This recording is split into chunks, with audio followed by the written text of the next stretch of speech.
Yo, what's up? My name's Panda and welcome back to the channel. Now today I want to do something a little bit different. It's going to be basically a rundown of what I think are my top 10 changes to Apex Legends, because, you know, the game's been out, what, 4 years now, just over 4 years, and it has seen some massive changes throughout its history. And whenever I'm on with like Fish and Jay and stuff, we always talk about, you know, the little things such as how the maps have changed, like King's Canyon or World's Edge, and hell, even like Olympus has gone through quite a few changes over its time. And so that got me thinking back to like when I first ever started playing Apex, because I played it from season 0, right? And some of the changes have been absolutely mad. I know there's a lot of talk about how Apex is like dying every time it comes to end of a season, like, oh, it's dead game. But you know what, every season they bring something new into it, they refresh it. You know, I'm not saying it's the perfect game, but they always try to change a little bit of something to, you know, freshen it up and keep it interesting. And yeah, and I've got like kind of a top 10 list here of the things that they've changed, introduced, or, you know, like buffs, nerfs.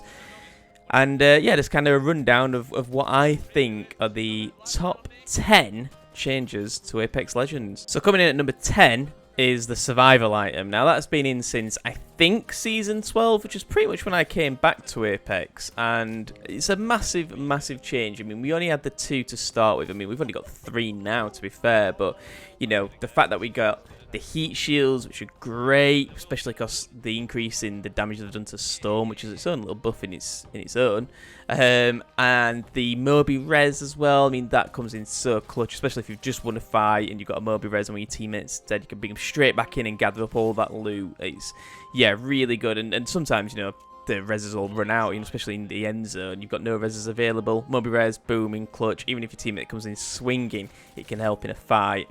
And even now, with the latest one that's coming, the jump cannon thing, I forgot what it's called now, the balloon. But yeah, that has fully changed the game for me. I love it. It's the best item they've fetched in like a long time. It just makes it so easy to finish a fight, get on the balloon, and just push another team instantly. Yeah, it makes it enjoyable for like aggressive play styles. And you can also use it, you know, to get out of a situation or rotate. It, you know, definitely renders Valk a little bit useless, but yeah, definitely a good introduction. Okay, so coming in at number 9, we have got the introduction of duos. And I know we've had duos for a long time now. It actually feels like it was part of the game when it first came out, but it wasn't. You know, it's crazy to think that it was not introduced into the game until, like, I think about a year later. And even then, it was like, I think it was a temporary mode, and then they finally brought it in permanently because it went so well. You know, I'm definitely looking forward to when they eventually bring solos back again. But yeah, duos is a nice kind of chilled out experience. If you only got like one friend, or you just want to kind of even like solo queue, duos is pretty fun. You know, if you don't want to fill teammates or anything like that. And yeah, it just made such a nice little change of pace to the game, because, you know, you compare that to trios, everyone's just running around killing each other. Trios a little bit slower paced, and you can kind of take your time and relax a bit, and it's not as sweaty as trios, I found. But yeah, a really good introduction, I thought, of a game mode that I think it came in as like I say, a temporary game mode. So yeah, it's one of those that came in temporary, made permanent. Really good choice, and yeah, another really good addition by Respawn. Now, the next 2 on the list, coming at 8 and 7, they're a bit generic, but I kind of wanted to put them in there. I was going to put it as like honourable mentions because it's such a broad subject, but I'm going to touch upon like my main highlights. So in at 8, I'm talking about weapon nerfs and buffs. Now, I know this is very generic, we have it every season. Weapons always get changed, but there's a few that when the game first came out, they were so overpowered or absolutely terrible. Mainly overpowered. But if we go back to like season 0, the Spitfire was absolutely insane. I mean, it used to take heavy ammo, another light ammo change was only like about a season ago that it changed. But I used to run double Spitfire, that's how good it was. There was no recoil, there was just like no drawback to the gun. It did really good damage. You had like 60 bullets in a heavy mag. It was absolutely insane. And then to go alongside that, we also had the Wingman that was crazy good. Anyone who were part of like season 0, season 1 will remember just how good the Wingman with the Scully was. You could 2-shot someone. I think double headshot did over like 100 damage each. It was insanely good. Like, no matter what shield you had, it would absolutely batter you. It was so overpowered. And again, that's another gun that went through a couple of nerfs, even nerfed it down so I think it had 4 bullets in a mag at one point. I mean, it was horrible to pick up off drop. Now I think it's in a really, really good spot, and personally I wouldn't touch it. So that brings me on to its OG Season 0 partner, which was the PK. I mean, the gun's still really good now, the PK, but back then when it first came out, you could pretty much one-shot anybody. The damage it did was insane. Like, if you didn't have a wingman or PK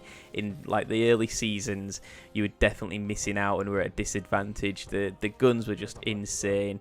And yeah, again, that's another gun that I think is in a good spot now. You know, you still can get hit for, you know, 99 or 100 or whatever with one pump, which is annoying, but I mean, most of the time I end up hitting for like 30s and stuff. It's probably because I'm terrible with it, but yeah, I think it's in a place where a shotgun should be. And then speaking of shotguns, this one's actually a buff, unlike the others, which are all pretty much nerfs. The Mozambique, wow, I mean, the memes when that first came out were just all over like Reddit and Twitter and stuff. It was the worst gun you could ever pick up off drop. You may as well just go around flying out with your fists. I think it came with 3 bullets in the mag to start with.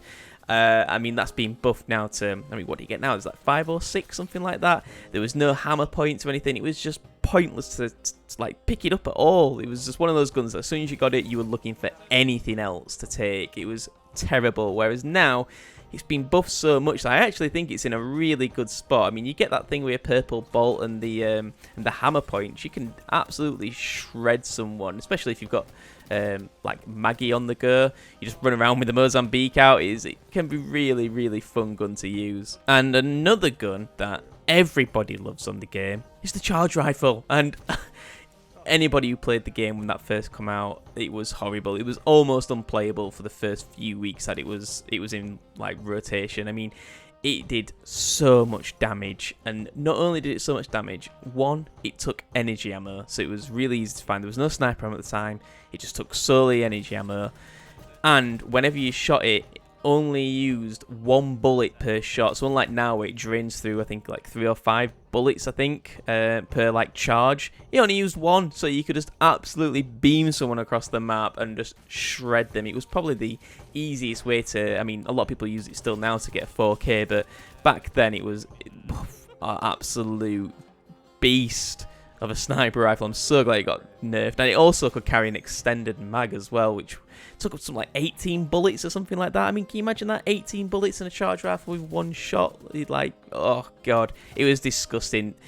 I'd say that's in a good place now, but I still hate the charge rifle. As soon as I start getting beamed with it from the other side of the map, I can't stand it. And yeah, the last two I'm just going to quickly talk about before I move on to the next one in the list is the Prowler and Havoc, which both could take hop-ups. I mean, the Prowler, that only got changed quite a few seasons ago now, but it's about a year and a half ago, something like that, where you could have the, what was it called, the automatic hop-up that you could put on it, and it made the gun fully auto. You absolutely shredded everyone. It was the best SMG on the game by a long shot for a long time, and it's still really good now after its buffs. But yeah, just to imagine if anyone never used it without it being fully auto, it was crazy. And then the second gun, which had a strange hop up, was the Havoc, where you could also switch the fire rate on it and change it into single shot. I mean, it was pretty terrible and never worth using over, you know, the turbocharger, but it made an incredible sound when you like single shot it. It was beautiful. But yeah, they're my main things that I remember from the weapon nerfs and buffs. Like I said, there's been loads since, but they're the top ones that I thought have really changed the game. And coming in at number 7, we have, again, another broad one, but legend nerfs / buffs. Like I say, again, this is something we've had loads of, so I'm going to quickly skip through these. But I remember back when Octane first came out, you used his stim, it did like 10 HP damage, but it came back super quick, so you could, I mean, you might as well run around with stimming non-stop. It did barely anything to you, and his pad was terrible. You could only jump once and you went nowhere. They made the double pad, you know, the double jump on the pad, which you can take different directions from and stuff now. He's like really good buff and nerf to him. The Wraith Q was instant. You could, you know, phase out almost instantly. There was no lag on it. Now she obviously has that lag, and you can kind of catch her while she's trying to do it. She's flapping her hands about. So yeah, that was a really good change.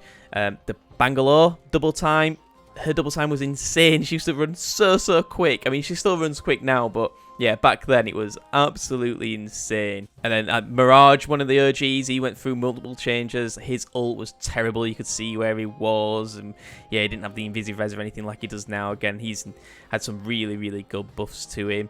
Paffy, the grapple, I think he came back after like almost like 5 seconds or something with a gold helmet. You could just literally outrun anybody on the game. So yeah, it's a shame that that's kind of gone, but it's probably a good nerf overall. And then yeah, finally I think Jibby, you know, he was shocking before. I mean, he had the biggest hitbox in the world before he had fortified, and it was just so easy to kill. I mean, they're still pretty easy to hit now, but he can soak up a few bullets. Back then, he just took the same amount of damage as everyone else, and yeah, he was awful. But yeah, they buffed him stupid where he added the quick res thing, and I think it was a quick heal in the bubble that soon got sorted out. So yeah, loads of legend nerfs and buffs, but yeah, a couple of them really sorted out. I think the Wraith Q ones were probably one of the best. I know people probably don't like who were Wraith mains, but yeah, it was a bit unfair the fact that you could take loads of damage and just Q out instantly and be faster than everyone is, get the hell out of there. So yeah, glad they changed that. Alright, so coming in at number 6, we have the ability to craft banners / just crafting in general. I mean, the crafter was not introduced into the game until, I don't know what season it was. Again, I think it was around just before 12 or something like that. Probably like 10 or 11, I think, season.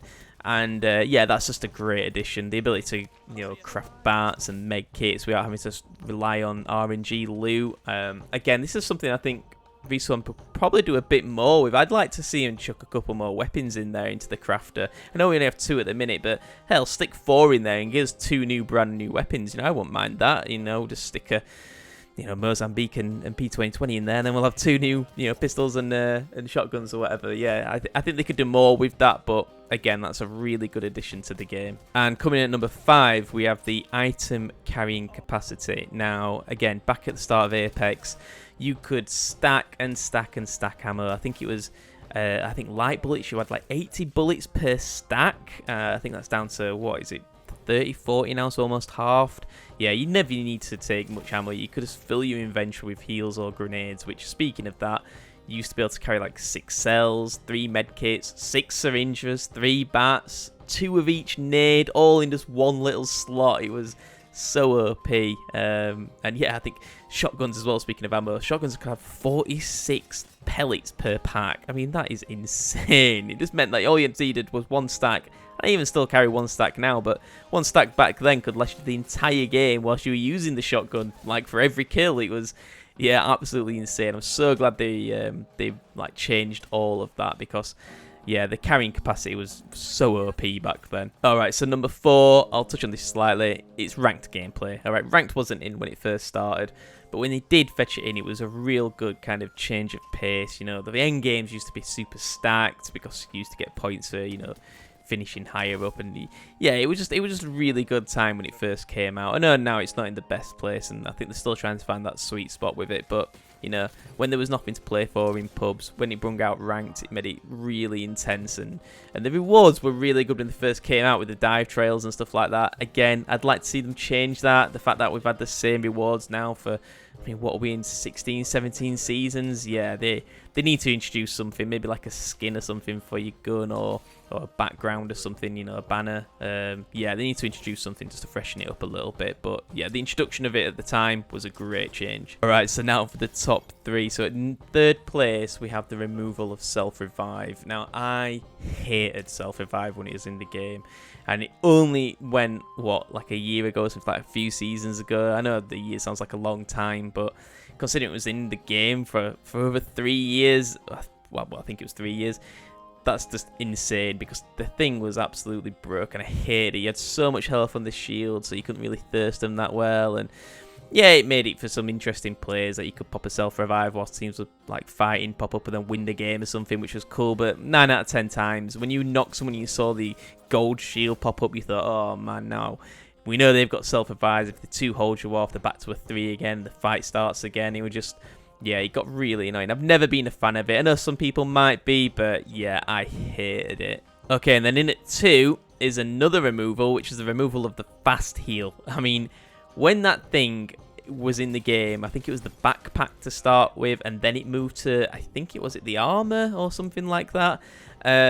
Yeah, that was so broken. You could pop a bat in like 1.5 seconds or something. It was ridiculous. You could literally take as much damage as you needed to, pop a bat, and you're straight back in the fight. It made like 1v3 super, easy, or a lot easier, let's say. Yeah, it was just so broken. I hated it.